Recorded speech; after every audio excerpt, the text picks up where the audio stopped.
parts of the state. Aaron Gilchrist is on the ground tonight for us.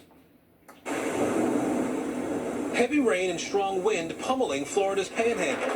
The powerful storm ripping parts of the roof off this hotel in Mexico Beach before dawn, sending it careening into a mobile home park across the street. With the power lines down and RVs on their sides, it could have been an awful lot worse. This couple from Athens, Georgia, tossed around inside their RV as it flipped. Rescuers had to rip out the windshield to save them. I said, we're going over, and we just went, this is the first time I've ever been, like, flipped over and messed with like this. Mother Nature got mad at me or something. Craig Wilbanks needed 4 stitches in his head. The possible tornado also sent 2 other people to the hospital. A cluster of thunderstorms dropping more than 14 inches of rain in some parts of Florida, a major road collapse in Mount Dora, and dangerous flash flooding in Titusville. Staff at the Space Coast Executive Jet Center forced to move this plane to higher ground. A van nearly colliding with this fire engine. Wow, I've never seen one of these pop before. Off Louisiana's coast, look at this funnel cloud and a second forming right beside it. In Mississippi, an EF1 tornado carving a path of destruction, sending debris flying near this restaurant.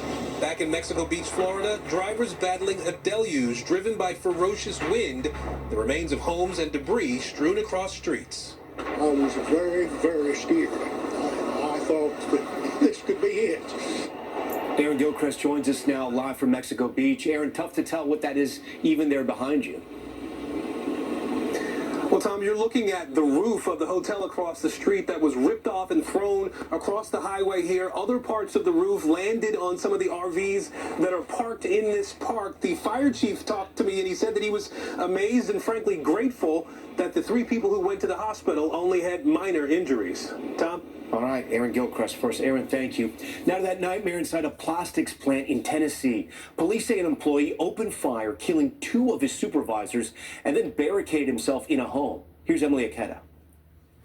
Tonight, police in Tennessee at a plastics plant following another horrific case of workplace violence.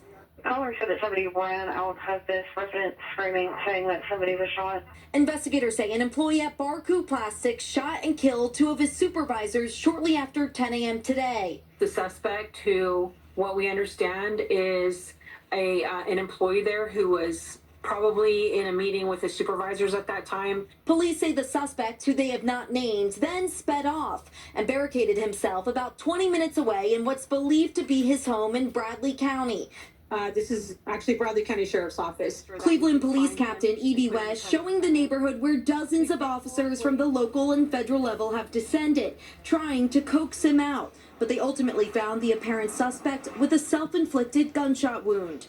Tonight, investigators working to notify the victims' families, including a child who was at school when the nightmare unfolded. You've got families and daughters and, wives and people that love these people that were shot and killed at a place of business, and you think, who would have thought this is the place of business that they go every day. Emily Ikeda, NBC News. Okay, now to